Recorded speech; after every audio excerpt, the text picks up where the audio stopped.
કાયમ આ સંસદ તરીકે ને કાર્યકર્તા તરીકેની ભૂમિકા રહી.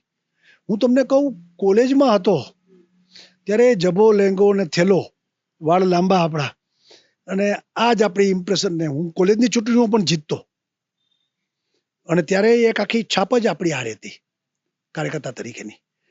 એટલે આ જ રીતનું આખું ડેવલપમેન્ટ થયું છે. પણ એક જેને કહીએ કે કોઈ દિવસે આપણે આમ પૂરા રાજકીય ભાર સાથે જીવા જ નથી, હળવા જ રહ્યા છે. અને એને જ કારણે આજે ગમે તે સ્થિતિ, મને રાજીનામું આપવાનું કીધું તો મેં 1 મિનિટમાં આપી દીધું છે.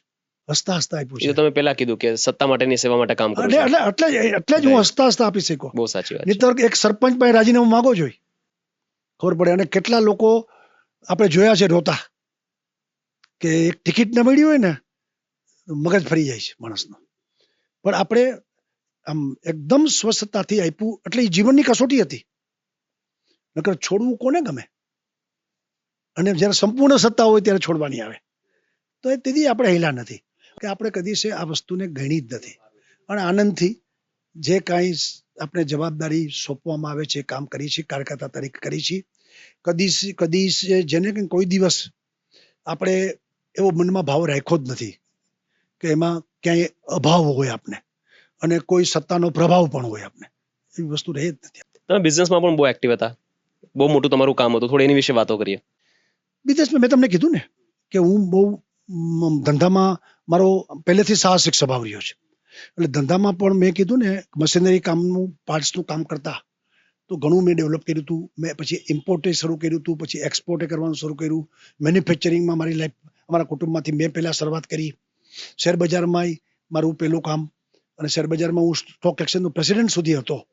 એટલે આ બધી વસ્તુમાં, ધંધામાં પણ એકદમ સક્રિયતાથી મેં ધંધો કર્યો. સાહેબ, એક દુઃખદ ઘટના તમારા જીવનમાં બની ગઈ. તમારા નાના સનનું જ્યારે અવસાન થઈ ગયું ત્યારે મતલબ મેં એવું વાંચેલું કે ત્યારે તમે એવું વિચાર્યું હતું કે મારે હવે રાજકારણ છોડી દેવું છે. એવું તો નથી થયું, પણ મનમાં એમ થયું, અને હું માનું છું કે સુખની ચરમસીમા કદી હોતી જ નથી.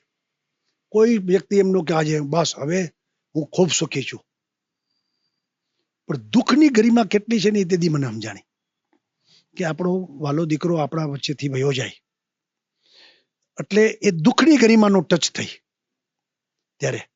પણ ત્યારે હું તમને કહું કે ઈશ્વર ઉપરની શ્રદ્ધા, કે ભગવાન જે કરશે સારું કરશે. અને બે વસ્તુ બની, કે એક તો એ પૂજિત મારો જે દીકરો હતો એની યાદમાં આજે હું ટ્રસ્ટ જે ચલાવું છું છેલ્લા 30 વર્ષથી, કચરા વીણતા બાળકોથી માંડીને તેજસ્વી ગરીબ બાળકોને જ્ઞાન પ્રબોધિની પ્રોજેક્ટમાં દત્તક લઈને આજે મારા 300થી વધુ બાળકો ડૉક્ટર, એન્જિનિયર, ગરીબ બાળકોને મેં બનાવ્યા છે. રાજકોટમાં એક મોટું અમે કામ કરીએ છીએ. બીજી વસ્તુ એ બની કે ભગવાને બીજે જ વર્ષે મને દીકરો આપી દીધો, અને આજે ઋષભ મારો દીકરો અમેરિકા છે. સેમ શરૂઆતના દિવસોમાં તમે પૂજિત જ જોઈ લો. એટલે ભગવાનની ઉપરની શ્રદ્ધા, અને એમ થાય કે જીવનમાં બાકી બધું સુખ નકામું છે. કુટુંબ, બાળકો, આપણે આ બધું વસ્તુ જ મહત્વની છે, અને એ જ આપણા હાથમાં છે. એટલે કીધું દુઃખની ગરિમા કેટલી છે એ ટચ થઈ ગઈ. સુખનું ટચ તો કોઈ થવાનું જ નથી, ને કોઈને થતું નથી. સાહેબ, તમે કાઠિયાવાડમાં મોટા થયા, તો કાઠિયાવાડ પ્રત્યેનો પ્રેમ કેવો, અને કાઠિયાવાડની થોડી વાતો જે તમને ખૂબ જ નજીક હોય તમારા દિલથી. એટલે એકચ્યુઅલી કાઠિયાવાડનું ખમીર જ અલગ છે, હું એવું માનું છું. કાઠિયાવાડની મહેમાનગતિ, કાઠિયાવાડનો લોકો પ્રત્યેનો પ્રેમ, કાઠિયાવાડનું ખમીર પણ એવું કે જેને કહે ને કે ખુલ્લી વાત હોય, પછી એમાં ક્યાંય બીજી રમતું ન હોય, નિખાલસતા. એટલે એ કાઠિયાવાડનો એક જેને કહીને સૌભાગ્ય પ્રાપ્ત મને થયું છે. અને કાઠિયાવાડમાં આ સાર્વજનિક જીવનના કામ કરવાથી ખૂબ દિલેર લોકોની સાથે મળવાનું થયું છે, ત્યારે એમાંથી પણ ઘણું શીખવાનું મળ્યું છે કે દિલેરી કેવી હોય એમ. કાઠિયાવાડની સૌથી મનપસંદ વાનગી તમારી કઈ? કાઠિયાવાડની મનપસંદ માં તમે જુઓ તો ગાંઠિયા, અમારા ફાફડા ગાંઠિયા જે છે એ પણ ગમે. પૂરણપોળી અમારી, એ મારો મને પ્રિય છે. સાયરામાં બહુ સારું લખેલું છે કે કાઠિયાવાડીને તમે એકવાર ગાંઠિયાવાડી કહી દો તો પણ ચાલે.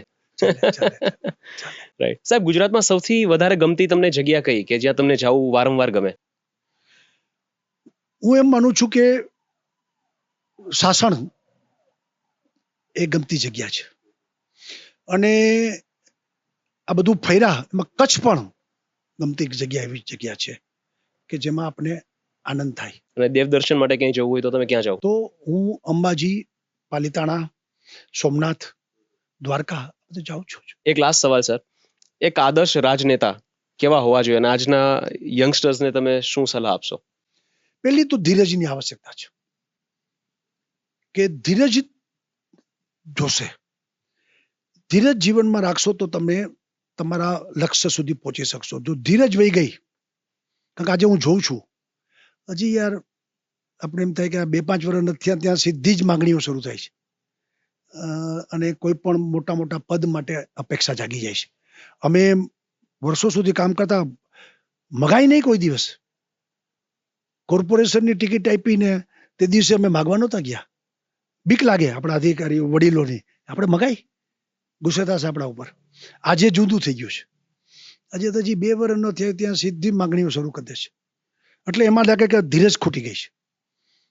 એટલે એ એક સલાહ આપું છું કે કાર્યકર્તા ધીરજ રાખે, નિષ્ઠાથી કામ કરે તો વારો આવે. હું તમને કહું, મારાથી કેટલા જુનિયર લોકો ધારાસભ્ય થઈ ગયા હતા, અને માનનીય વજુભાઈ અમારી સીટ ઉપર લડે, એ સૌથી સિનિયર, એટલે વજુભાઈ લડતા હોય એટલે માગી ન શકાય.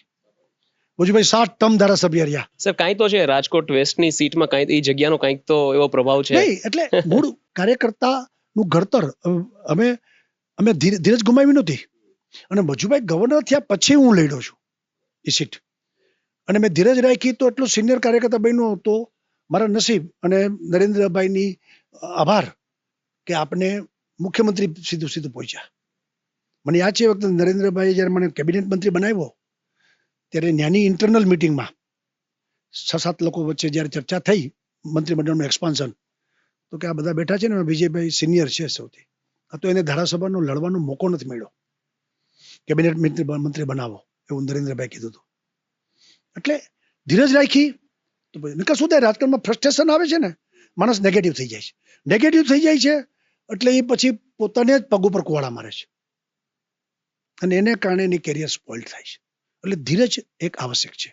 અને બીજું કે રાજકારણમાં જો તમે તમારા ગોલમાં વ્યક્તિગત તમારા સ્વાર્થમાં પડશો તો તમે તમારા ગોલથી વિમુખ થઈ જશો, બરબાદ થઈ જશો. જે લોકો વ્યક્તિગત સ્વાર્થમાં, એટલે કે પૈસા બનાવવામાં, પદ મેળવવા માટે ગમે તે કરવામાં, એટલે શું થઈ જાય છે કે તમારી કેરિયર તમે ત્યાંથી જ એટલેથી અટકી જાય છે. કોર્પોરેટર થઈ ગયા અને પછી તમે કર્યું થોડું નાનું મોટું તો ત્યાં જ તમારા CR લખાઈ જાય છે ને તમે ત્યાં અટકી જાઓ છો. પદ મળ્યા પછી એથી એ પદ મળવાથી તમે તમારી કેરિયરને કેટલી મોટી બનાવો છો એમાંથી તમારે આગળ શીખતું છે. જેમ નરેન્દ્રભાઈ ટોટલ ઇમેજ કોન્શિયસ હતા. એ મહામંત્રી સંગઠન હતા ત્યારે ઇમેજ કોન્શિયસ હતા, એ મુખ્યમંત્રી બન્યા ત્યારે ઇમેજ કોન્શિયસ હતા, અને એને કારણે વડાપ્રધાન બન્યા. પણ ત્યાંથી માણસ અટકી જાય તો ઓલું કહે છે ને કે તમે વન ડે સુધી ન પહોંચો, એ રણજી ટ્રોફીમાં પૂરું થઈ જાય ને કાં દિલીપ ટ્રોફીમાં પૂરું થઈ જાય. રાઈટ, દેશ માટે લડવું હોય તો થોડી ધીરજ રાખવી પડે. તમારે નિષ્ઠાથી તમારે લાંબુ વિચારવું પડે. રાઈટ, તમે સ્વાર્થમાં ગયા તો ત્યાં તમે અટકી જશો, તમારું લક્ષ્ય વયું જાય હાથમાંથી. સાહેબ ખૂબ ખૂબ આભાર તમારો.